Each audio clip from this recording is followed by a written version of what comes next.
welcome everyone to our Glue Meetup of this month, this time together with BPI. For those of you who are not familiar with BPI, BPI is a learning consulting company helping organizations to grow through their consultancy on various learning related topics, and we'll hear more from them during the session. I think from Glue point of view, I think only item that I want to highlight today is tomorrow's new release. So stay tuned. Tomorrow afternoon, I think starting from 5 p.m. Central European Time, we will roll out the new version of Glue with exciting new features, which you will learn more tomorrow and onwards. So that has been keeping us busy here at Glue for the past couple of months, and we're looking forward to delivering the great experience for all the Glue users starting tomorrow onwards. Today, let's focus on what we have been doing together with BPI and what they have been doing with their customers with virtual collaboration platform like ours. And to kick things off, it's my pleasure to welcome Miha. So, and Managing Director of BPI. over there, and we started off. Yes. Welcome. And the floor is yours. Thank you so much. Thanks for that introduction. Hello, everyone. Hope you can all hear me well. Excited to be here. You can Tarek and Elisa, to my colleagues yes, and use the mouse look. Yes, the controls are. I think it's very exciting times to have this speech, not only because it's the first time I'm on a virtual stage. I can't fall. It's a good one as a moderator, but also because of what we talk about in the moment. I guess you all live in the world connected somehow to VR and Glue, so you can hear things like Accenture, I think a week ago, said, oh, we're going to buy 10,000 headsets and we get all our people enrolled. I saw a client of us actually showing their VR learning to the king of Belgium. I learned not Denmark. So it looks like VR is getting more mainstream. Vetaverse has been announced. I think it's in particular even more important that we have the next edition of Glue tomorrow, but whatever you believe on this thing, there are a lot of things happening. And in parallel, the second thing that I think is happening to all of us is that the after COVID world is starting to happen. Probably many like myself are starting to go out, meet customers again, meet maybe also your colleagues again. I will fly to Berlin tomorrow. I live in Madrid. So we have this new normal coming, probably quite different than we thought it would be 6 months ago. We thought we'd get out of COVID and it's over. Doesn't look like it right now. But we will have to learn to deal and live with this. But that means also that's an opportunity for what we are doing here today. So let me show you what we thought we bring into this discussion. We really want to make it interactive. Let's see how we make our first VR Glue session as interactive as we are used to do it also in the real world. We are BPI, and what we want to do are these three things. I need to actually find some space here so I can easily move. So we want to introduce ourselves because not all of you will know us. But more importantly, then we want to also talk about what we actually have learned working with Kalle, with Lucy, and many others from Glue by working internally, meaning our team of 40 people, as well as working with in some pilots with some clients. And then we want to really explore with you and also have your point of view on how does this VR Glue world gonna be going forward, the new normal with the option to meet in person again? How is that going to continue? How are we going to live that? How are we going to get the value out of it? That's something that we definitely are very excited about, and we see also some of our clients, so we wanted to have that dialogue here. And let me just say, I think here today is a starting point for that. I hope it is a beginning of a dialogue maybe with many or all of you on what we all can do to get the most out of Glue, use it, but really also bring it to more people, because I think right now it's still a very limited group of people who feel comfortable probably going into a room like this. Now, briefly about us. Who are we?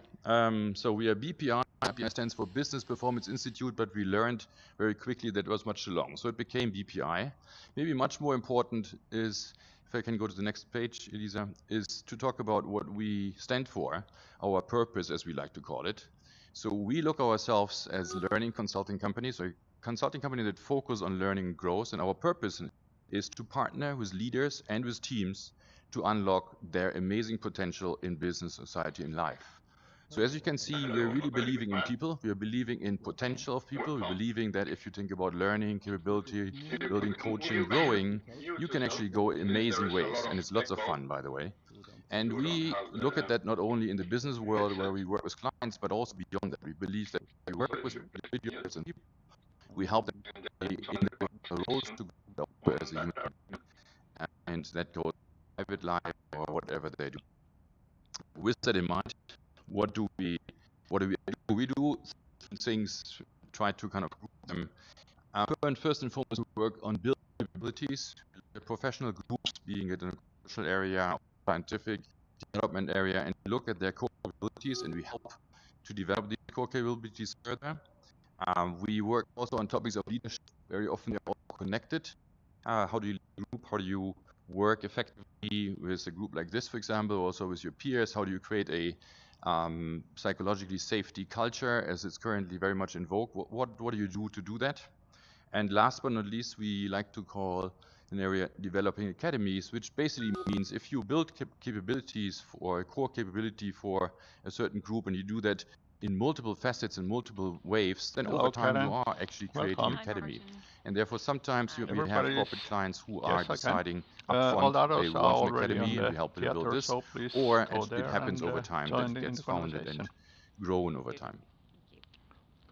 Now, if that's, by the way, any questions in the meantime, if you have any questions, raise your hand and I'm happy to take any brief question at this moment of time, but also later.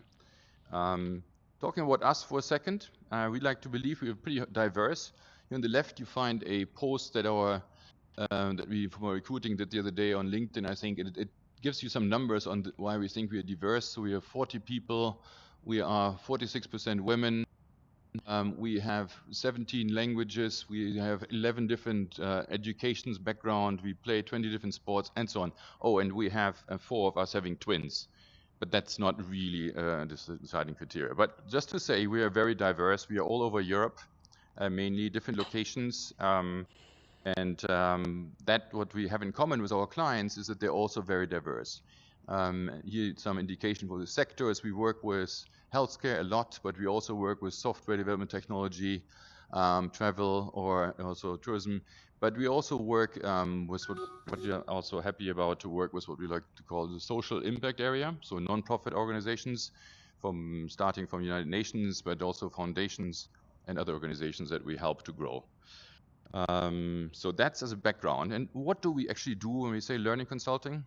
It's probably a big question, and I could go on here for some time, but I just want to give you one example of what stands for when we talk about learning consulting, what that could lead to. If we can go to the next page, please. Hello, Marco. You can see Welcome. What we like to call a learning journey. Now, 2 words about the learning journey. We believe that learning comes from doing. So then it cannot be a 2-hour session or a certain moment that you learn something, at least not for the core capabilities and the fundamental learnings we would love people to have. Then you talk about a journey, certain activities you do over time. And you do the activities maybe in different moments. You do them on a top level. We like to call that group learning. So you're together with a group like this. You do also self-learning. You can do that online on a phone where you study something, do a test for yourself, whatever. And then an area that we very much like also to talk about is the on-the-job learning. We believe for professionals, you can not only do things in the classroom. The classroom needs to come to your workplace. You need to integrate the workplace in the classroom. Or in other words, if you think of a learning journey, the journey needs to go through your job, to your professional job, to your life. Thanks for the hand clapping, by the way. I really appreciate that. So that's the 3 levels. And as you can imagine here, as you can see here, there are different moments where you then maybe get excited in the beginning because there's a speech, you have a kickoff, there's a meeting virtually in Zoom or wherever it is, and you meet there and you have a group session together. You are maybe in a fireside chat with an expert that you invite, and so on. And you can see the different moments in time where we combine this. So these are journeys that can take weeks or months, depending on the role, depending on the growth that we want people to have in their core capabilities there. And that's what we basically create. Now, if that's the background of what we do, and I hope more or less you have a grasp on that, then let me tell you about what we do with VR and how we get to it. If you look at the next page, please, if you look at how we work now, and actually for some time, long before COVID came to us, let me just have a look also together here. On the left-hand side, you can see that we, as I just showed you, we have always designed blended learning journey, not only in the COVID period. We also have hybrid teams because we are actually, as I said, these 40 people, we are in 20 different locations, or 15, I guess. And we are also, in that sense, small teams. We have 6, 7 people in London. We have 3, 4 in Madrid. No, in Madrid we have only 1. That's me. In Milan we have 3, 4, 5 people. So in that sense, we have always been, over the last years, working hybridly, working with Zoom, Teams, or whatever you have. So if I have that in mind, then you can imagine that if you take a certain person, Joe, I picked you, as you know, as an example. In any moment of time, you can look at Joe and you can look at what she's doing. And on one hand, you can here see she's working with her team together. She's a project manager in BPI, and she might be working on this design, and they might do the design on Miro boards, okay? And in the same day, she might be actually being in a location, let's say in a co-working space in London, and she might work with a client team member, group that's there, or whoever, and they might look at a real board, at a real whiteboard, what we used to play with in order to really create joint ideas and design great things. So that's what we've always done. But of course, under the COVID area, when we all were at home, that has been growing tremendously. So we have been working mainly or only this way. And then we came across virtual reality. So we have started in Q2 2020 to decide to buy, at that point of time, Oculus glasses. Then we got to know Glue, looking for places where we could do what we want to do. And you can see here, Joe, maybe even on the same day, potentially as the first 2 pictures, and she's working with their colleagues in a 3D space, for example, to debrief and out a workshop. We have also then, in the end of last year, started to work with pilots, with clients, and Joe will tell you more about it. Very interesting journey, very interesting experiences. Particularly also because most of our clients, they are not VR companies or companies who would be typically maybe as be a leader or early adopter of these. So in that sense, it's really the corporate, typical, normal human being, professional environment that we are having our friends and our colleagues and our clients in it. So we work with them and we have to help them to discover, as we did, this kind of world as a useful tool in their work. Having said that, let me tell you then of where we want to go here today. One more step. Thanks, Tarek, for preparing this. What's happening now? So now we are using VR. Okay, so far so good. But then we are also all in front of this question of like, how do we want the world to look like in the near future? What does the new normal look like? How much are we asking everyone back to the office, or are we asking everyone staying at home? Are we combining these moments or are we not? And I don't know you, but these days I hear an interesting reaction. Some people were thinking of they would all go back to the office or back into meeting again. And then with the Northern European countries being in the 4th wave of COVID, maybe there's some withdrawal now. And they say, oh, nah, maybe not. Maybe we don't meet now in person. Maybe we continue to learn how we use virtual ways to work. So there is a clear question in front of all of us. And I don't know what we are going to do about this. But one thing I'm sure, it's going to depend on how we shape it. There's no one who has the right answer. No customer has the answer, no service provider has the answer, no consultant has the answer. It's going to be depending on personal and individual and organizational choices that we will have to do, and that we will do, sometimes with awareness, sometimes without. But I'm a very much believer that we need to learn and decide how we want to learn and grow and decide how this new normal should be looking like. And that's why we wanted to ask you some questions. So here we go with what we think in this moment of time are burning questions. Thanks, Tarek, for this picture. I think it's very clear it's burning questions. The color is really very unique. Let's go forward then on our burning question. We basically have 3 things that we thought would be worthwhile discussing with you here today. The first one, so we will tell you about what we have done internally, and we are pretty proud about that.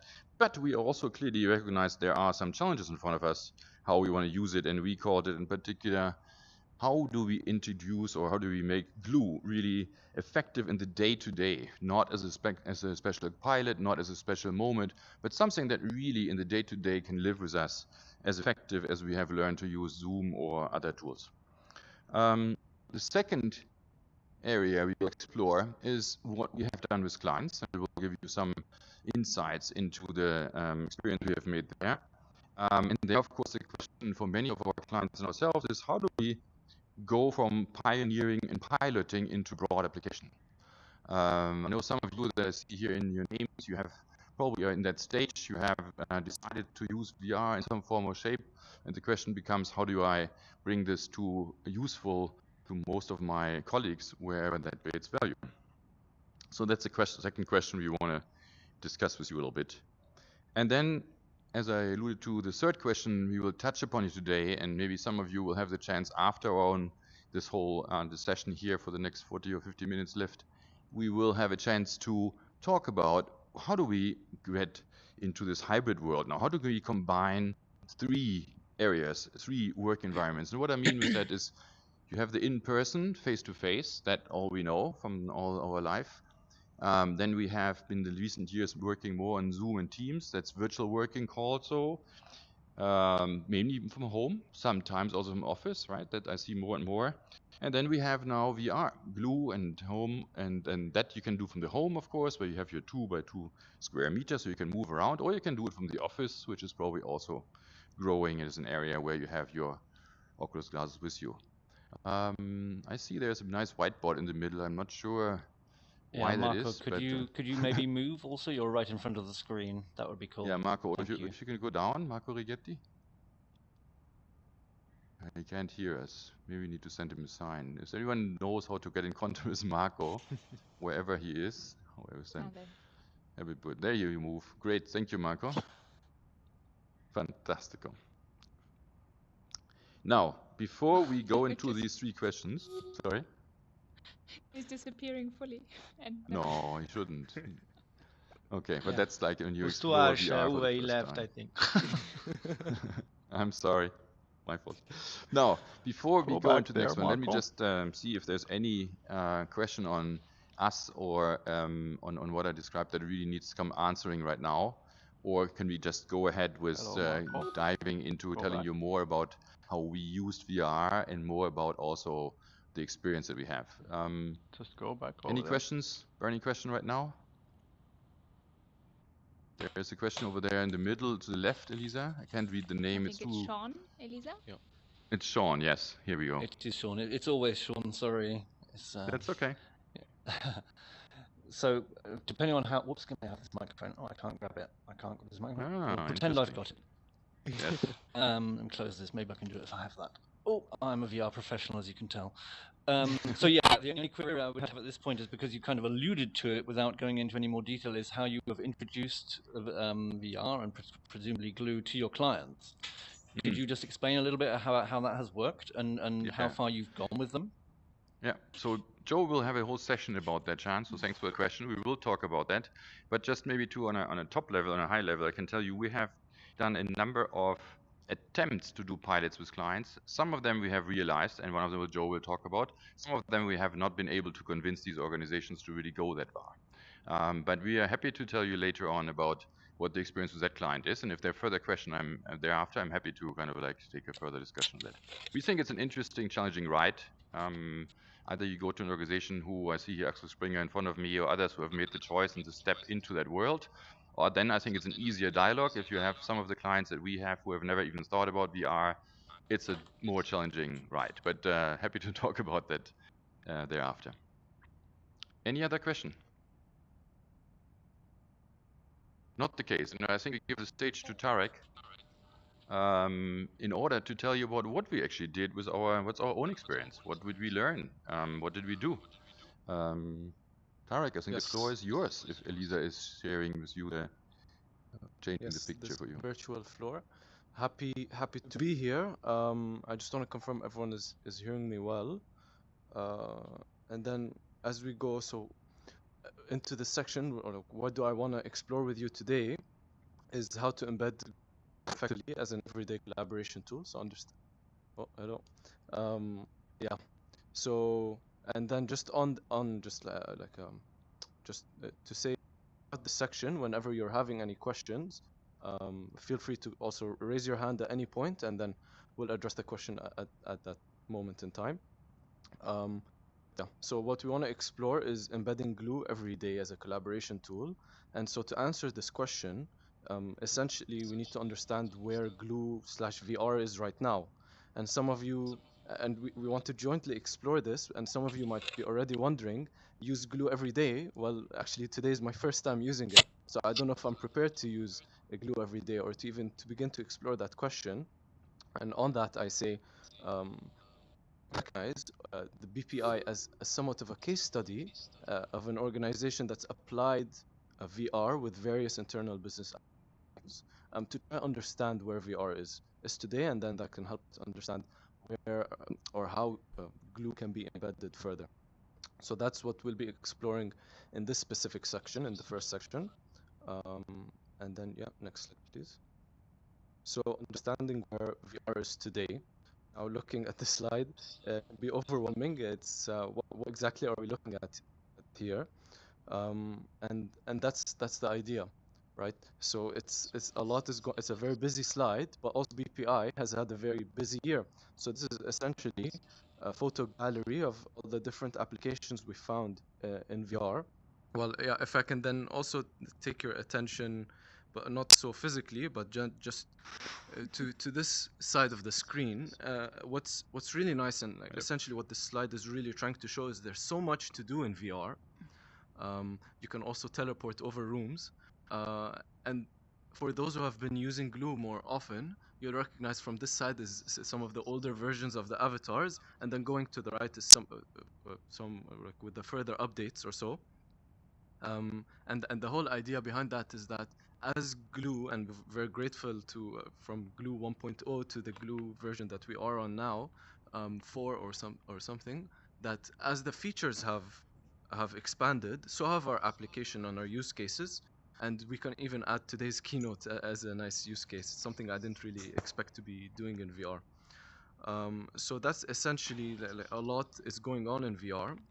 But really, if we ask ourselves, what are we really doing in VR? And we question, what is the point of all these sessions? So if we go quickly to the next slide, please.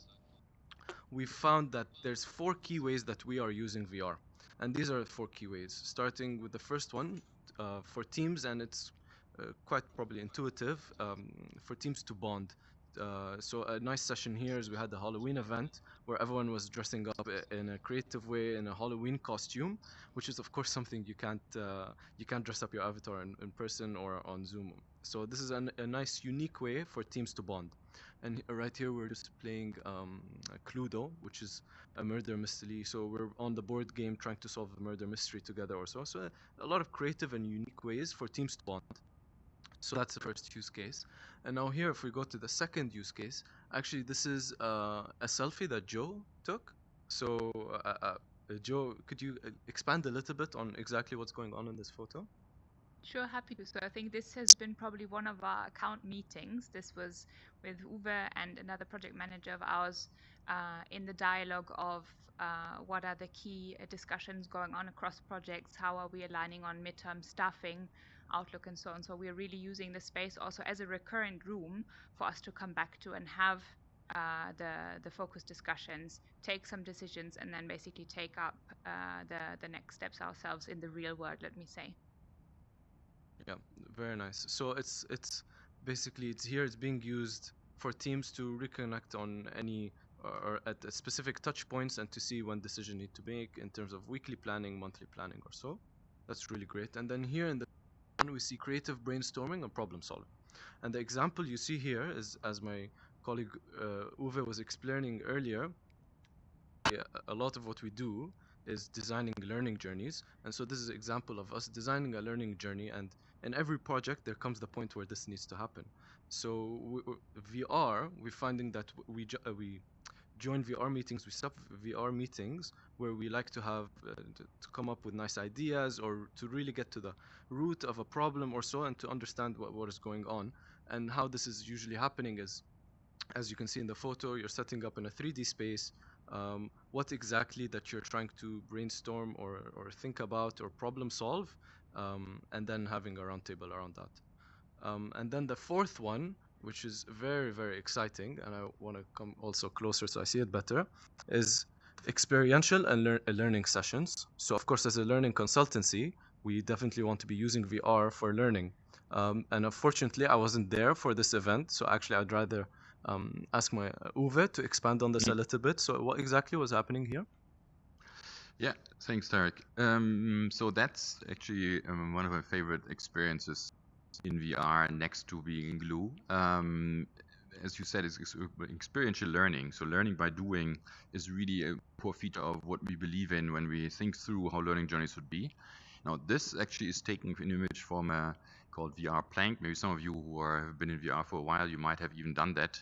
This was actually part of a leadership development journey. And when you do that, there is obviously a big topic that always is in leadership development, that is self-awareness, understanding yourself better. And one of the deeper questions you can ask yourself, how do you deal with fear? What's your way to deal with things that you are afraid of? Now, here is a very practical way how you can experience this. This plank, as you can see, you can reach to a little elevator that you click on and you go up. And then you find yourself a couple hundred meters above New York City's grounds. If you really want to make it fun, you take a real plank at home. You put a plank in your living room or wherever you are, and you walk on that plank. And so you have your glasses on, you have the plank in your living room, and you know it's not New York. But I guarantee you, when you're in front of that, you are like me, wondering if you can really go there now or not, because you're really taken by that. And it makes you reflect on, what is this fear here? Why is this happening? Where is it happening? So you can use that and other experiences to grow. So that's what happened there, and I think we are really poised to use more and more places where people in a safe environment can try something that they maybe couldn't even try in the real world, or just repeat things as often as they like, for example in role plays or other things with avatars or with AI supported or not. So I think there will be a lot of things will be happening in this space for our learners. Yeah. No, that's really great. And so this is a very nice, unique example. So thank you for sharing, Uwe.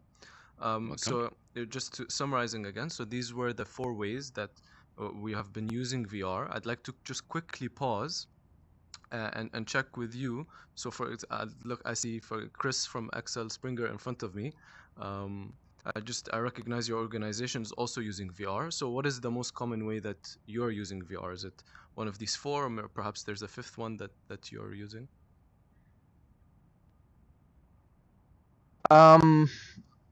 Okay, yeah, if you ask me that way, so maybe just to give you a little bit of background. So indeed, I'm from Axel Springer, and we just introduced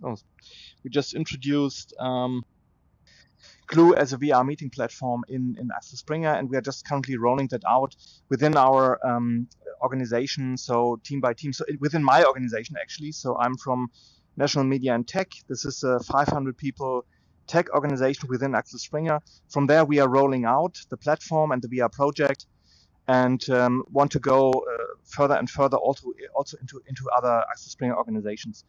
So if you ask me for these 4, well, I think team bonding, of course, is a very, very strong aspect. The strongest one probably even, so especially from Corona times. So that actually was the motivation where we started from 1.5 years, that we saw that our teams actually, as you said, it's sitting in their home offices, and then they have been distracted somehow, right? So and the social bonding actually, yeah, it went away. So it faded away. And what we tried actually is to get teams back into their social interconnections, into their social environment as a team. And that's why we actually set up the virtual meeting rooms within a test phase. We had like a test phase of 3 months, 60 people, 8 teams. And that was one of the findings, that indeed the social interaction could be reinstalled with or by the means of virtual meeting rooms and virtual interactions. And with parts of the test phase also was doing the team routines and decision making. So I have to say maybe that we, as said, are a technical organization, and that's why we had technical teams, most of all, also within this test. And this, by the way, is a very important aspect. when also talking about customers, since we recognize that it's easier to get the VR platform actually into an operational way with people who have some kind of tech affinity than people who have less tech affinity.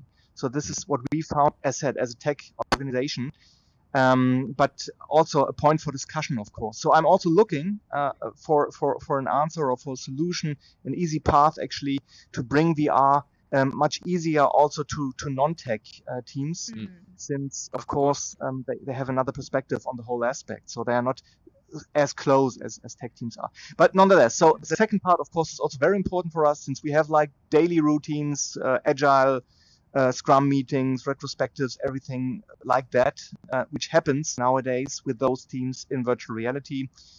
Part of that is brainstorming as well. We don't have the experiential learning sessions, not yet, since that is not part of our core business so far. But that's actually the main aspects. Yeah, no, but that's great to hear. So you're using it in almost all the same ways, and of course the learning, we have a learning focus. So we're trying to experiment and explore more with that. But that's really great to hear, and I love your example of specifically in these times, the need for team bonding, it has increased, and VR is offering not just a unique way to do it, but a safe place to do it as well. Regardless of the situation, for all remote teams where it's very easy to connect together. So no, thanks for sharing that. And so this is the what of VR essentially. So understanding what are we doing in VR, but we also need to ask ourselves the why. So to understand why are we doing this session, or why is it even valuable to have these types of sessions in VR. So we're recognizing there's 4 different values that we're experiencing from these different types of sessions. So firstly, openness and eagerness to participate. So whenever I am setting up a VR meeting, what's really, really great is that I know the participants in that meeting are going to be very, very excited to be there, because VR is an exciting technology. And so as an analyst at a learning consultancy, as all learning is based on the experiences you remember. So when you're excited and you're eager for something and you're happy to participate, then you're more likely to remember, and that's essentially what learning is. So that's a really fundamental value. And then I also, so that like the fundamental value that I'm experiencing, but I also want to recognize some of the values that my team is also sees as very impactful. So for example, Elisa, I know that you're someone that really enjoys being part of a dynamic and diverse team here at BPI. So can you tell us a little bit on how VR is helping you to trust and understand your team better? Yeah, definitely. I noticed that growing team trust and understanding, especially during the COVID pandemic and therefore the travel ban, really helped when interacting with new colleagues I've never met in person, just to get a feel of being in a room with them and getting to collaborate with them. It was very powerful. Very nice. Yeah. So, and especially very relevant for us as a remote working team, of course. So that's really nice. And then also, Joe, I know that you're someone that never likes to compromise on quality, and you always want to deliver the best output possible. So can you explain on how VR is actually helping you to do that? Yeah, I think that's an interesting point, because probably the most debate could happen around that matter. I think you were earlier alluding to the example of us designing the learning journey, right? And which is really a key part of one of our projects, something that you definitely want to consider the full situation, the focus that you've understood is relevant for the client's strategic aspirations, and how it will all come together. So I do think that if we are having the space that we can return to, as well as kind of all hands on deck and all thoughts fully in tune and brain switched on, we are able to deliver an even better output with what we're designing there. And this is not only the case for learning journeys, but also for various, for example, diagnostic insights that get shared, or dashboards or solutions being built. So I do truly believe that that is a vital point to also consider. Yeah, no, for sure. It's definitely a bold claim, as you're saying. But then in terms of business impact, if we're saying we're designing better learning journeys in VR, then that's a very strong business impact, of course. Then the final one that I want to recognize here is actually a really big one, because it's very unique to VR. And I want to ask Uwe about this because as the managing director at BPI, you're often having to reconnect to conversations all throughout your day with different project teams. So how is VR helping you to do that? Yeah, thanks, Tarek. Yeah, I'm a big fan of going back to the same space I have been with a team, particularly if we have been working on some solutions and did some drawings on whiteboards on other things. I'm a visual person probably, but that's probably true for many of you as well. So my memory, it's just so much better connecting to old discussions if I can see exactly the drawing that I've been part of to build. And VR gives us just an amazing possibility to just use the same room again and again every week, every month. Differently than the real world, where at some point of time you need to use the workspace that you have for another meeting. So you take down the whiteboards or you take down the post-its or whatever you've used. In that place, we can actually keep exactly the space as we had it last time. We can go back and go over it another time and continue our discussion. And that I see actually very valuable in managerial this context very often, particularly also like people for me who are not all the time with the team, but only sometimes. But by seeing exactly the same images, the same one again, I think that's really unique. In fact, I saw when we started to explore this, I think if you go to our library of team spaces, I think some of the time the locations exploded because we created for every team for certain occasions, for certain discussion, different rooms. And then after a while, we learned that that was not perfect either. So we kind of found our way there. But definitely we have today for different teams and different purposes, different rooms. And of course, the gallery of beautiful rooms that Glue has created in Mount Martis or here or whatever is giving ample choice and possibility for that. Yeah, no, So exactly. yeah, I think it's a great value. Thanks. Yeah, no, thanks for sharing. So these are the values that we're recognizing for VR. But then if we go back to the original question we're asking is how do we embed it every day? And if it's so valuable, then why are we asking this question? So of course, all this value doesn't come without challenges. And then just as we're moving to the challenges, we don't want to forget the values, of course. So we'll just quickly, recognize and keep a note here. So these are the values, just so we're remembering. But anyways, now we can move on to the challenges. Okay, so as you can see here on the screen, what are some of the challenges we're facing? First, the added time and effort. So to set up a VR meeting or to get everyone to join a VR meeting, perhaps today when you're allocating some extra time for yourself just in case so you could onboard yourself maybe more than you would have done if the meeting was on Zoom, and then the effort, time and effort of transitioning the output in VR back into, for example, PowerPoint, email, just a piece of paper, and however you wanted to communicate it and drive it forward. So there is that added time and effort. And for example, if someone is not wanting to put in that added time and effort, then that's a challenge in terms of being able to embed it. Secondly, varying team conviction. And this is a very important one. So a bit as Chris, you were starting to point on, not everyone is going to be as excited for VR within the organization that you're in. So varying conviction. It's really great when Joe, for example, is organizing a workshop in VR, but unfortunately, Joe isn't organizing all the meetings at BPI. Of course, there's other people organizing meetings, and so when they organize their meetings, if they're not as convinced by VR, are they gonna host their meetings in VR? Probably not. They would probably just keep it on Zoom.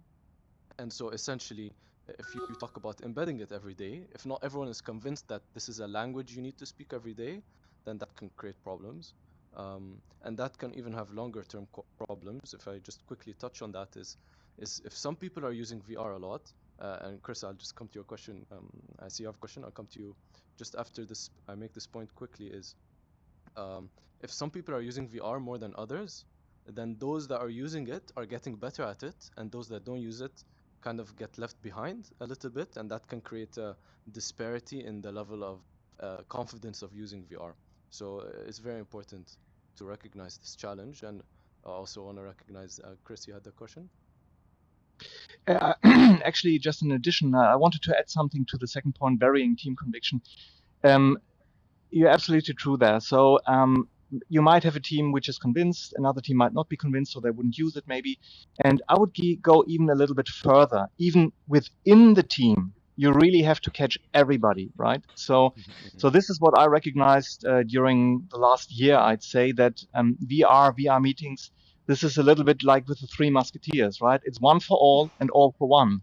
So, and if you really have to catch the whole team, if there's one team member in the team who's not really happy with it, then it can destroy the whole beautiful VR approach.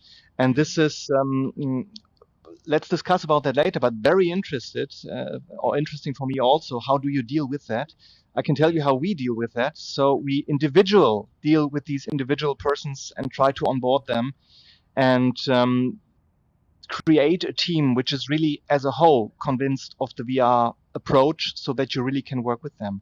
And maybe a side aspect, which is also very important. I recognize that like only during the last weeks, that it's not only the team, but also the people who work together with the teams. Like as said before, we have this technical environment, we have agile environments, and we have people who are called agile coaches. Probably most of you what those people do. So they actually deal with certain teams and put the agile concepts and the agile meetings and with those teams. And the thing is, you could have a team, right? They could be convinced with the whole VR approach and everything, but you also have to convince those agile coaches. For last week, I had indeed a case where the team was absolutely happy about VR, but the coach wasn't.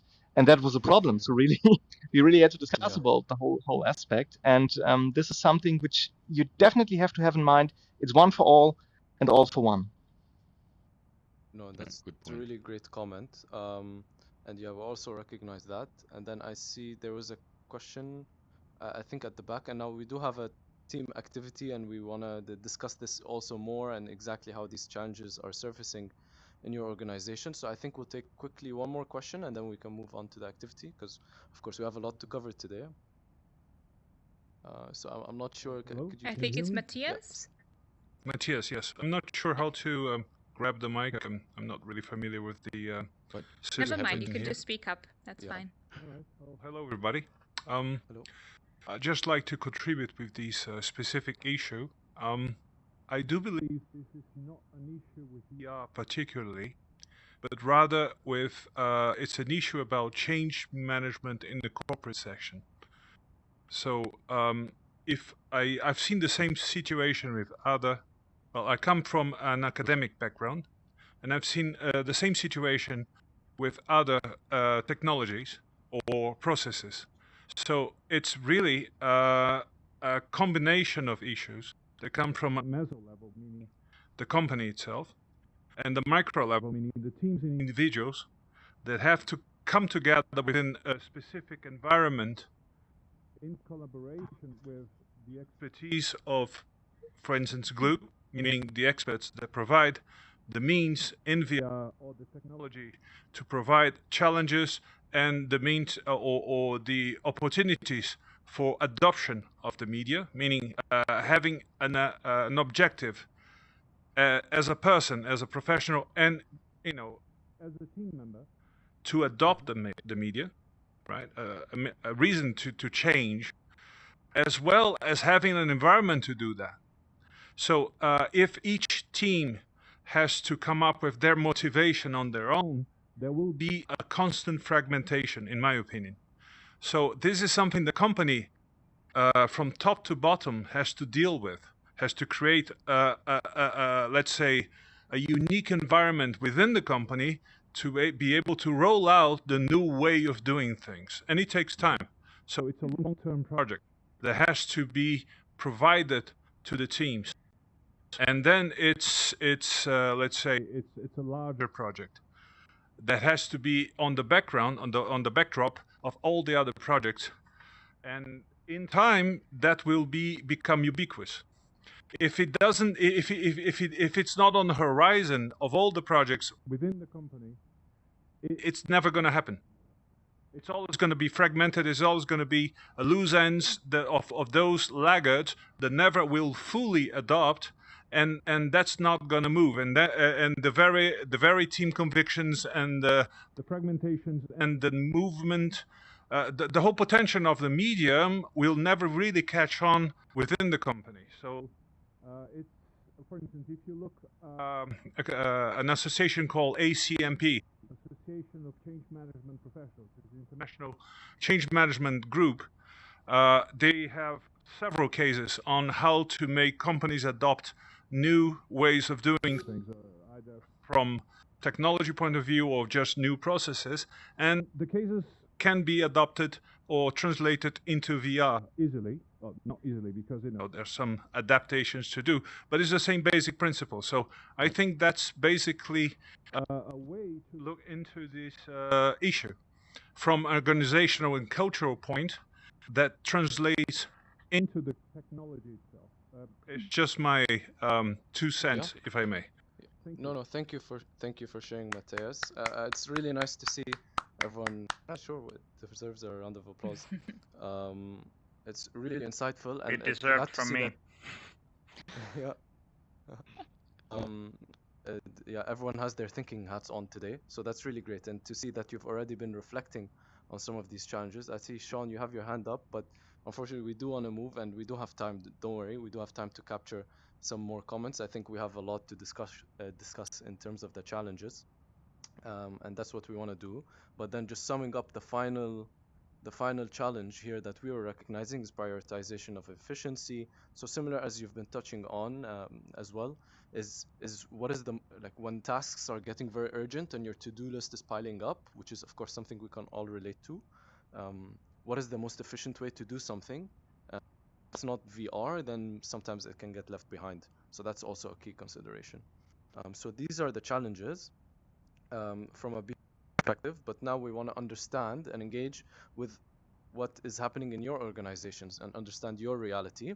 So here we have an activity. So you've been sat for a while, nice and relaxed. Now everyone please get up. And basically the question we want to answer is, how are you embedding Glue as an everyday tool in your organization? So basically what I want you to do is looking at these 4 levels. Self-assess your organization and stand in front of each one. We'll do a live poll to understand, to see in the room where is everyone. So level 0 is, today is the first time I ever use Glue, so please stand in front of the level 0 bucket. And then if you're level 3 with Kale and Yusi, then you're using VR or Glue on an equal footing with Zoom and face-to-face, then stand in front of the level 3 and let's get an idea of where everyone is. Matteo, go ahead. Yes, hello Eric. Okay, so wow, okay, I'm already seeing a lot, a very big distribution, but I'm seeing the concentration here around the level 1. Actually, I want to understand, just starting with those level 0. So I see Marco and Christian and Matthias. So perhaps maybe Christian or Marco also to add here is, so you've not really experienced much with VR or Glue, but curious to understand what were the values that were speaking most to you.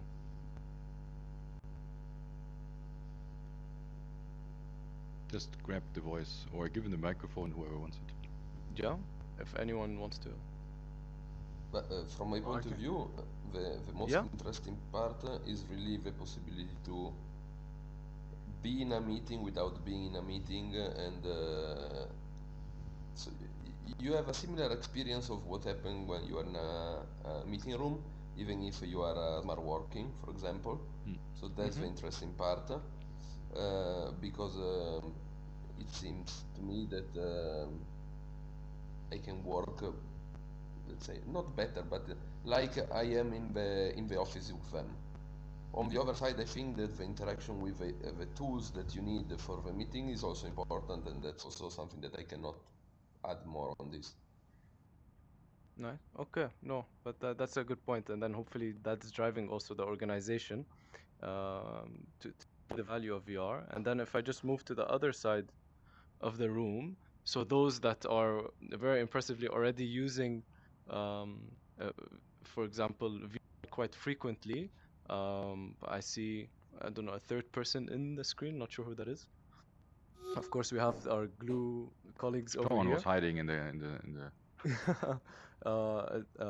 But then, for example, from a level 2 perspective, are you experiencing, Sean, of course, you had your hand up before, so now would be a nice opportunity to check in on any additional challenges from the ones we've recognized. And what this could also be a nice reminder if I just also bring up here the challenges. But here is also a reminder of what the challenges were. But any additional challenges that you're recognizing in your organization or so? Well, our organization is VR first, so our job is actually to bring other teams into VR. So we look at the challenges that we face when we talk to other teams. Okay, so and one of the things that's going to be interesting, of course, is the whole interoperability story. The whole what are the costs? What's the organization? How do I get my teams on board? All that sort of stuff, which is what we deal with. And now I'm going to grab the opportunity and make my point that I would have made earlier, which I think is really important, is that point number one is not a problem. It's only a problem right at the beginning. When you bring a team in the first time, when you bring people in the first time, then it's added effort. How do I get connected with the account and the headset and me and la la la? But if you're using Glue again and again all the time, it is no added effort. Literally, I put my laptop to one side and I put my headset on and I'm in. So, and it's important to explain to people when they come in the first time, when they've been through a bit of hassle, because it is a bit of hassle the first time round, that is not how it's going to be for the rest of their experience. From that point on, if they have their own glasses and their own account, getting in and out of virtual reality is super simple. And in fact, being inside virtual reality is super simple compared to dealing with a board like Mule or something like that.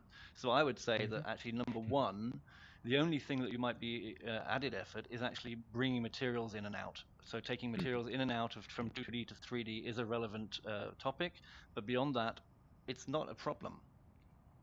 Yeah, no, that's great that you're recognizing it's not a big of a challenge. And of course, it's a big at the start and I guess on the session that you're having, that's such that if you're just jumping on VR, it's maybe not too much of a hassle. But if there's outputs that you need to set up as you're using that, transitioning the output and setting that up, that does perhaps take a bit longer.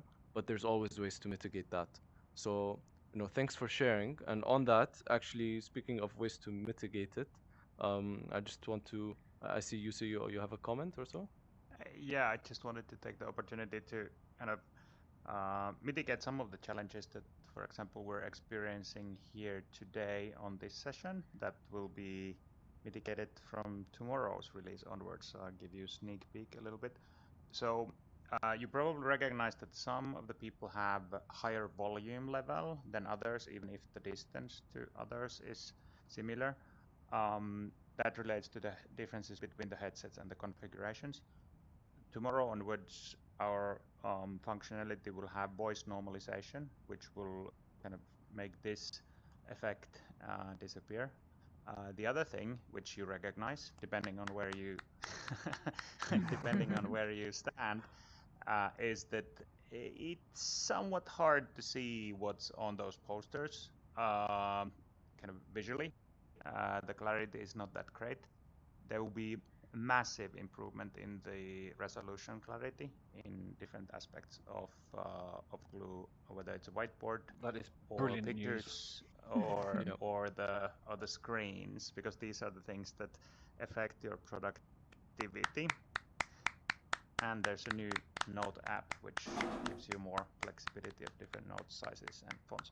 Just a sneak peek. Let's continue. Yes, no, that's really, really great to hear. So, of course, some problems are then solving themselves from our perspective when thinking about Glue. But then if I was to position BPI, and then I also like to invite everyone to go back to their seat or rejoin their seats, and then we talk about mitigating. If I were to assess BPI, if we can go back just a slide then, Ali. Thank you. We'd classify us also as a level 2 as we were sharing. Hello, Eric. Yes, okay. I thought you wanted to share the stage. And then we all want to, of course, move to level 3, so where everyone else from Glue was standing. So here we're recognizing some steps that you can do to move towards the level 3. So first, of course, you have to be using VR often. So Sean, as you're saying, the more you use it, kind of those having to get set up and all those, the time added from that starts to go away because it's constantly in use. And then a nice way to use it is to organize interactive trainings. So perhaps tomorrow, Elisa and I will sit down, look at the Glue update, and see what of that can we help train our organization, train BPI on in a fun, interactive way. And then, speaking of that training, perhaps we can also use that training to inspire them on what's possible. So if you're having sessions that are creative and different and unique, if you're inspiring people on what's possible in VR, then it's going to help them use it more often, because they'll have that moment of, oh, I didn't think this was possible. This is very interesting. I want to explore this myself. And then, of course, to help spread the message is best practice sharing. So once you've found something unique and valuable to do in VR, is to share that with everyone in the organization so that we're learning from each other. And so these are just some steps that can help us move towards a level 3, which is, I'm sure, what we're all aspiring towards. And then if we just look at the next slide, it's not just some steps, but also how, and some examples of how BPI is doing that. So I have 3 examples here. Firstly, the VR Cafe, which is a really great example of a VR every 2 to 3 weeks with open attendance from everyone at BPI is invited to join. And here you have us, we were playing charades, so helping this using the whiteboards. And yeah, the idea here is to use it as a training and to inspire people. So creative ways, like in the Cluedo example earlier, when you're playing a life-sized board game. So this is a very creative way to use VR. And then also training people on what they can do. So VR cafes is a personal favorite of mine. But also, in terms of once you've inspired them and trained them, giving them some practical ways of how they can use VR. So we have a 3D library in a guild house, not this one specifically, another one, where people can go into that 3D space and see the different examples in BPI of how we've implemented VR and learn that and see if they can put anything into their project team. And then finally, we have an incentive scheme. So Matteo, who's here with us today, here was posting about a time that his team was using VR. And of course, when you're sharing that, or if you use VR enough times and share it, then they can win rewards. So that's helping to incentivize you to use VR more often or so. So these are some of the BPI examples to do this.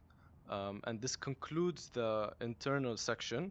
And I'm sure you all are very eager to also see what's been happening with our clients and how we've been implementing VR with our clients. But just quickly to pause in terms of, there's for sure a lot of comments, but any clarification questions on some of the stuff we've covered. Then if not, I'm happy to pass to Joe. Seems to be great. Okay, Joe? Great. Then happy to take it over. And I think I'm also recognizing that we've had such good discussions and exchanges. We're a little bit behind schedule. So I hope if people are all right, I would still cover the client pilot, because there was also a question about like how to take this to an external organization. And then of course we'll keep it as interactive as we have already and see to address some of your questions and comments along the way, if that's fine for everybody. Okay. Great. So as my colleagues have introduced, we have been indeed piloting VR with some of our corporate clients. Uwe, you were alluding to us having taken the proposals out there in multiple occasions for multiple use cases. And I would like to cover one particular pilot with a client of mine that I'm happy to expand on. I think one of the questions that we want to address also as we're going into it is, of course, how did we start this? How did it go? And then is there any way how we can nurture the excitement beyond such pilots and beyond working with pioneers, right? But let's get started first. So this is a story of a client of ours, a pharmaceutical client, global player in the diabetes and rare disease space. And you're looking at a group of professionals that are working in various areas of that organization that have been identified to be champions on the topic of launch excellence. So we were bringing them together in order to develop together with them the internal best practices for successful launching of new products. And the solution has then basically been taken into broader learning programs that were rolled out across the globe for cross-functional teams in local markets. So how did it all start? Let me have a quick look at the at the journey, and then also take you through the experience that we have been having together. So, of course, also with that client, we're recognizing that for what we want to do, and this was in the middle of the pandemic, there is great value for joint problem solving, for really connecting with the audience and with the experts around the globe in a virtual reality setting. However, and here comes the first bummer, we were envisioning all of us to be together, the full task force. It wasn't fully possible. So we had, for various IT, security, and firewall issues, only the chance to have some selected experts on board. And so that was the journey that we have taken with them, basically the selected members of the core team to still be there. And then, of course, there were more inclusive sessions with the broader audience facilitated in parallel. So we have come together, we have brought them on, we've brought them on board in terms of capabilities, but also the let me say, basic uses. And then, as we were saying, we have developed internal best practices, brainstormed on the learning design, and eventually discussed the impact. So I'm going to go through those experiences just to allude a little more and go into depth of what we have done. So here's some imagery of the team coming together as they were recognizing or as they were seizing their first VR get together as a team. This was shortly before Christmas. So we had people come on board in a supported way. Elisa was available to ship the headsets and then have people come on board, install, but also, of course, building the capabilities was key in the first place. So as Tarek also said, a lot of playfulness was around, a lot of experimenting and being fun and enjoying each other's company, so that as we were getting ready for the actual use, if we can go to the next slide, we were then able to look at the best practices, collected examples, seek out feedback and input, basically in the focused discussion of what needs further developing. So here, what you'll see is a gallery walk. Similarly, as we have set up the posts here in this room, we basically put up the contents that were already available for the experts to input to and brainstorm on whiteboards, on post-its, how they were envisioning the actual solution to look like.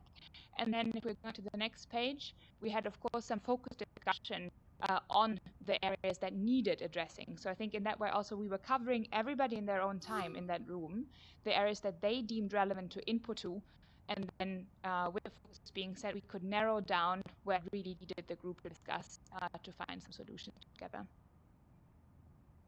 And then as the solution evolved, what we had done internally, so Tarek has spoken about the learning journey design, we had put something as a proposal forward. We were introducing it together to the client team, and then again we were breaking out with them in various small group discussions to see how the specifics of certain workshops or some inspirational speeches would work. So it was really, again, using the various means that Montmatisse is providing us with some plenary introduction, and then breaking out into discussions for a more effective use and a real connection and real discussion with our client.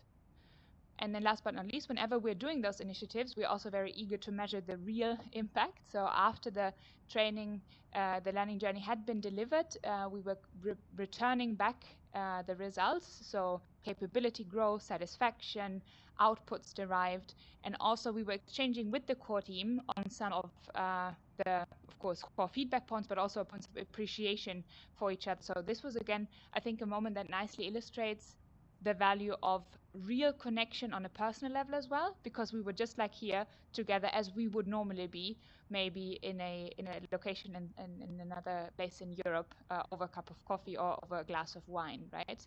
So really personal celebration at the end of the journey as well. So just to give you some color and some inspiration as to what we had done with the clients, I think what we want to recognize is that all of this with taking another organization that is not super techy, that is not our size, where everybody is excited or curious or entrepreneurial, of driving this innovation forward. So let's recognize what we've learned on the one hand in terms of the value again, but also some of the challenges, and then see also if some of you have taken VR to clients, if that squares with your own experience as well. But maybe before we go there, are there any immediate questions that you would like me to go into, or Uwe, if there is anything from your end that you would like to add to what I was saying?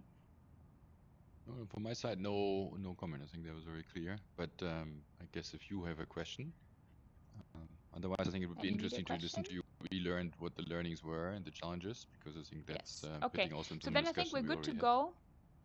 Then I think we're good to go into the value as well again. So just as Tarek, you've also gone through the different points of what we've experienced. Probably here it's a little bit different because we're not talking about our own organization, but we're talking about working with another organization and basically like overcoming those barriers that normally would be there. So first and real important point, as I was saying earlier, talking about the development of a joint method, or then the discussion on the impact and the joint appreciation, we felt we were really present together in the room. So some of you have highlighted that like it feels like a meeting as we would normally be. So real presence and also real thought partnership. So we were really closely in the discussion together and trying to solve for some of the issues. Just to highlight one. I think then Tarek, you were with us when we had the team debrief, right? So maybe if you want to expand on the sense of connection. No, and I think there's a great example from that in the team debrief. Being that there was a member from the team that was, of course, very devoted to the journey or so, and to the training that we were delivering. So every time we were jumping onto a call, she was very focused in terms of let's make sure we're achieving our objectives here. And so it was maybe a bit more difficult to understand what personally driving her. And then in our team debrief, once the project concluded, I think it was the combination of being outside the terrace, having a glass of wine in hand, and then receiving all the positive feedback shared with her that day, that she was very overjoyed. And then she was sharing a lot of her deeper motivations. And so we were better able to understand her person. And so next time I work with her, I'm much happier. I'm like a better understand what is motivating her. I'm better able to collaborate with her, and that is because of that. It was really a great moment. Exactly, and then I think just to stay true to our philosophy of doing understanding, I think we were brainstorming about the fact that probably in order to envision business solutions that would be out there beyond, let me say, now our application of internal best practice development, probably you want people to just go and experience themselves what's possible, right? That was the third point we were reflecting on. Yeah, exactly. I think the as some of the members here have participated already said, right? When we're in a room together, we can try something together, we can role play together, we can do whatever we can do that moment want to do, and because we're so close, it's so much easier to repeat that and to play that. In that sense, we can really look at also some applications, being at customer interactions, being a design of something that actually can be in that moment played right there in that room, as we are used to. Maybe at least we have done always when you think of development sessions client, when everyone was in the room, you could immediately decide to, I don't know, set up ad hoc something that you want to do, which I think in a Zoom world is always so much more harder. So I think that's also a great value that we discovered there. Exactly. But of course, as you can imagine, particularly when working with another organization, let me just pull back up the poster here as well so we don't forget about the all good values. Wait. Or if not, Tarek, maybe you can help me get it out of the floor. But I can. It's very heavy, I guess. Exactly. Just to also recognize that that is not just a it doesn't come or it does come with a price, or it does come with some challenges that we want to recognize. So I think personally Elisa has been a great champion in helping us realize the pilot, but of course the first one was indeed something that even for today we were re-experiencing, right? If we're working with organizations that are not yet set up with headsets, not yet set up with devices that are allowing them to download the program on their Macs or on their personal computers, it does get really difficult. So I think the initial step is quite difficult to bring people on board, overcome firewall and sort out logistics. But of course, that is something that just, I think, Sean, you were alluding to, like once we are set up and once we're getting into the use, of course, that diminishes over time as well. But of course, for a first pilot, something really to keep in mind and to solve with all the relevant stakeholders involved for the best way possible. Just second point, something that we've touched upon, you've seen in the story, building the capability, but also building the stamina. So as we are in the space, some of us will be kind of naturally happy to explore. Some of us will take time, will need training, will also need the repeated use to not feel nauseous, to not feel dizzy, to be equipped to contribute. So that's something to consider, and of course to embed in the journey as you're rolling that out to your client. And I think the third point, as with anything new, is also to see how such novel technologies would go beyond this pilot and everyday other priorities. So I think we're saying to recognize the friction there can be, you really want to also account for some attention for the novel technology and the potential it could have. But that means also you need to have people do it, understand it, enjoy it, explore. And I think that's been some of our learnings. This is to be facilitated, right? To be in dialogues with individuals, but also the group to be won over time, and the practice that people do over time. So I think very straightforward, I suppose. What we would be curious, because we saw you on the scale, if we can go to the next slide, is just to see any of you, if you're looking at your own organizations, you were standing in the different levels, and maybe you have indeed worked with different clients in different levels.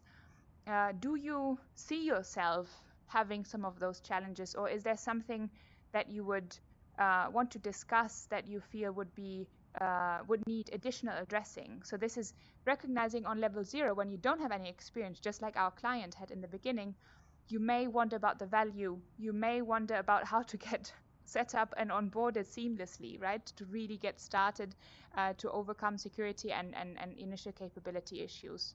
When you're in level 1, you may want to basically focus on the openness to test and explore different applications. So having started with an initial pilot, building the more substantial capabilities, and then achieving wider buy-in. So that's something I think that we were recognizing needs to happen to move from 1 to 2 in our client story at this given time.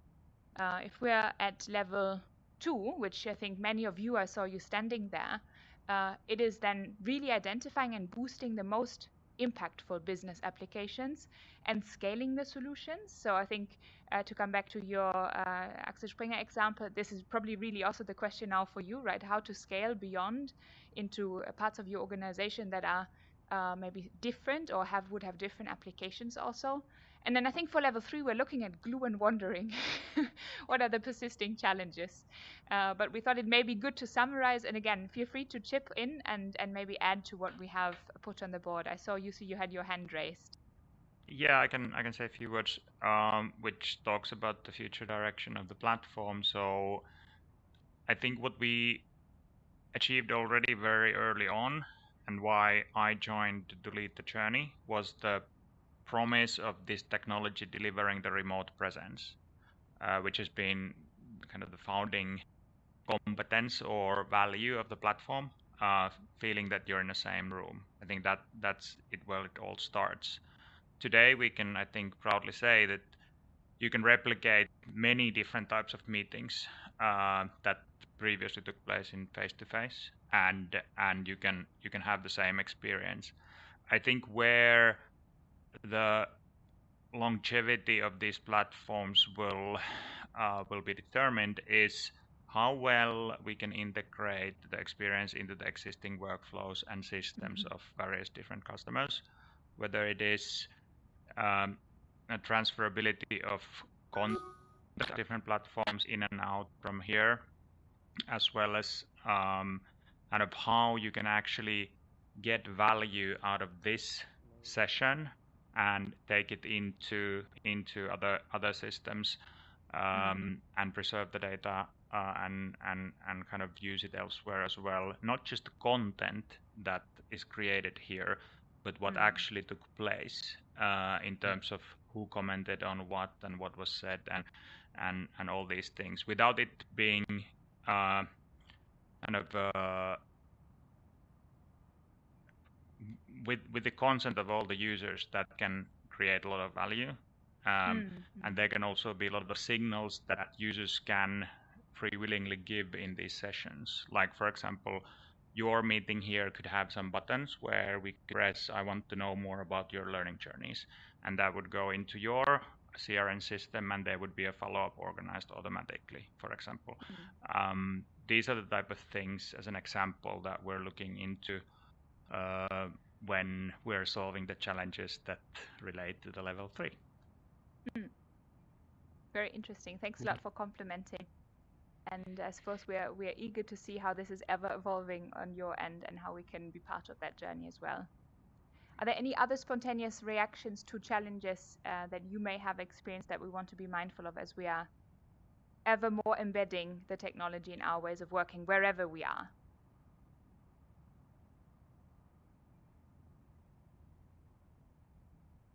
Yeah, sorry, go ahead. Just carry it over. Chris. Oh, okay.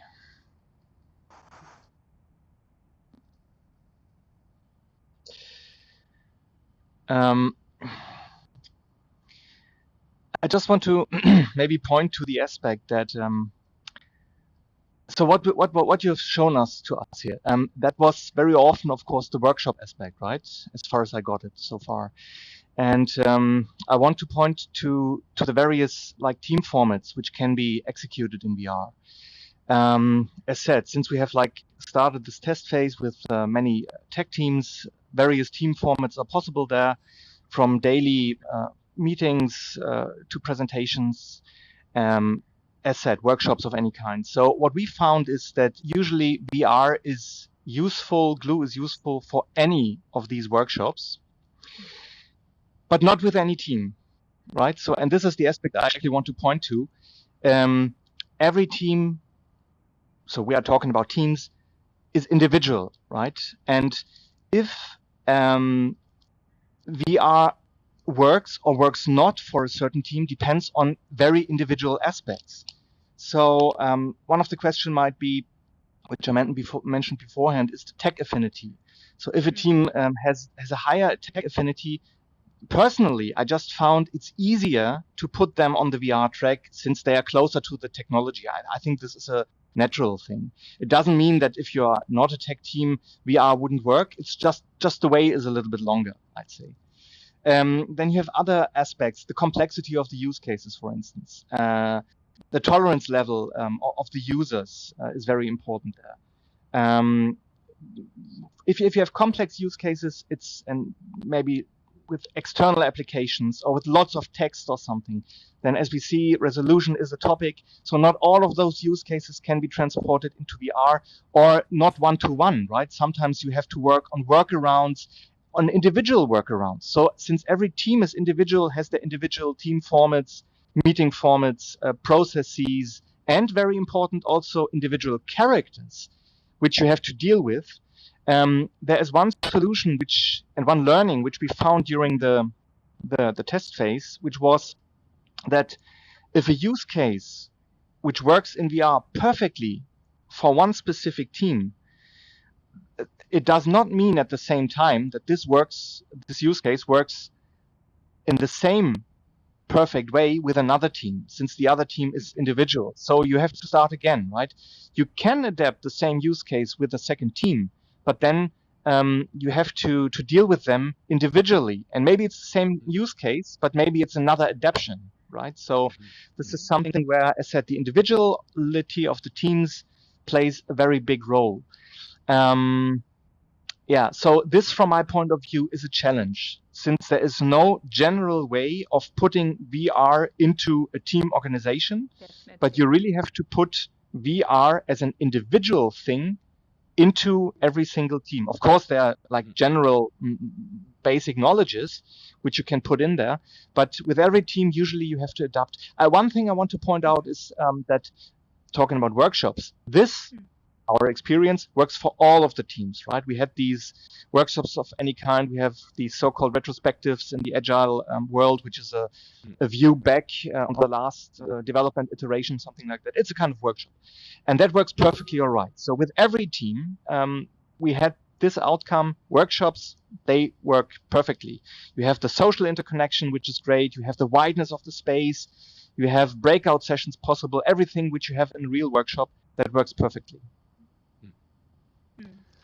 I think that's very, very interesting. I think from some of the points you've been mentioning, actually, if we go back to our client story just for a final round off, nicely connect, because you're recognizing it will be, we need to look at the very case of the team, of their use and so on.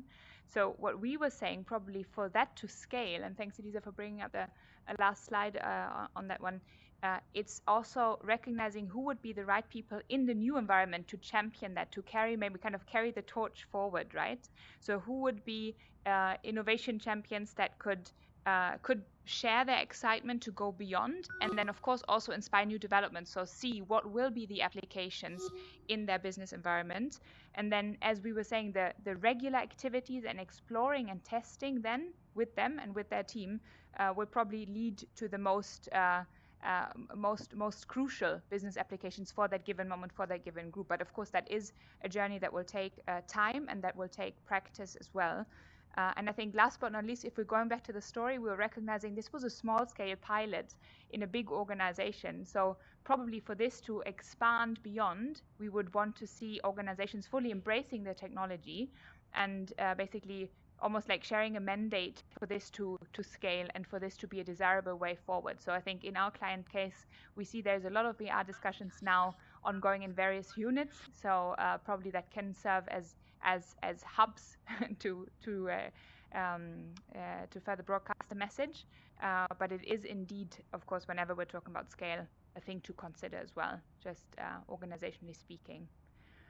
So that's for our client story so far. I'm recognizing we're coming closely to the end of our session, so I'd pass it back over to you, Uwe, to round us off. Yeah. Thanks, and I will try to make that short and swift because of you know, because I also want to connect to something you said, and also because one of the VR things that's happening that's like the real world is that we maybe sometimes need more time than we thought. The second thing that happens in VR that doesn't happen in the real world, my headset is down to 16%, so that also sets a limit. But let me talk about what I talked about. I wanted to connect what you see, what I heard you talking about, and what I wanted to bring here, and it connects also with something that Chris said before, is the following. I believe that we are not only needing to talk about VR, we need to talk about VR within the context of the things that we can use. Because then we are coming to the point that Jussi made, that it's going to be crucial about seamlessly blending between those three work environments. Let me share with you why. I believe that we talked about this right here, so Joe in VR, and that makes a lot of sense, and we have talked about that. But Joe can also be in the office, and there will be a value when she will visit people in the London office and she will have a drink with them. And there will be also a moment where I think a Zoom meeting for 15 minutes in the morning might be the most rightly thing to do. So I believe that actually our teams and our clients, they will find solutions about the combination. And if you think that that's true, then of course you will have the question, how do you actually make that seamless, exactly what Jussi was talking about. How do you develop a Miro board that you take into your real world? How do you develop a Miro board and bring it into Glue, or a different whiteboard? I couldn't care less which one. But how do you capture what you actually develop here and bring it to the next meeting on Zoom so that you don't lose it? I don't believe so much, at least for the world of that we live for ourselves, but also more with our clients. I don't think it's going to be either or. It's going to be, unfortunately, more complex than that. It's going to be the combination of the three. And if that's true, then the world is getting more complex, which is also a learning challenge, which I definitely recognize for ourselves and for others. And then it's a question, on one hand, to have the individual view, as Chris, as you were alluding to, saying, allowing each team also to explore and see what works best for them, for their use cases, for the challenge at hand. But in the same moment, when I look at it from a learning designer perspective, we know people learn things in a simple way. The complexity cannot be, Uwe, you can choose between these two different places. Whatever you think is better is better. No, that is too complex. So we need to get people step by step, learning VR, feeling comfortable, and then combining these worlds. That's, I think, where we're going to go. And on that one, I would love to discuss with many of you further, but I really, not only my headset is down, but I can probably plug it in. But more importantly, we are, I think, at the end of the time we had here. We had foreseen to create some, for the ones who have some more time and can connect the headset to get energy. This is where we thought we can have further discussions now. Here in the theater room, you can stay here if you want to talk about this seamlessly blending. How does that world going to come together, and how can we maybe manage that? Or if you want to talk about how you go from pilots to corporate usage, you go to the entrance room, so just through the courtyard, and you can have that chat out there. And maybe a third area of discussion could be happening in the terrace, and you can talk about more about how to embed it every day. It's your choice, and it's up to you. with that, if there are no other questions, maybe we conclude here, also being at the end of our time. Thanks everyone for being here today. It was a great discussion, more engaging and more interactive than we even thought, and we're very glad about that. We believe that dialogues are very important in any kind of thing. So thank you so much. Thanks for coming. Thanks for also for your contributions. Yeah, let me also hone in here in the applause. I totally agree. Well done, everyone together. And to see with that, we are looking forward to the next steps from your side. Tonight, I learned the next edition is rolling out. That's great. And I know you will continue to listen to all of us for further steps forward. And we're sure you're going to do blowing away the metaverse of some small companies that have lost their name. But beside that, thanks everyone again. And see you soon, or see you here for some discussions now.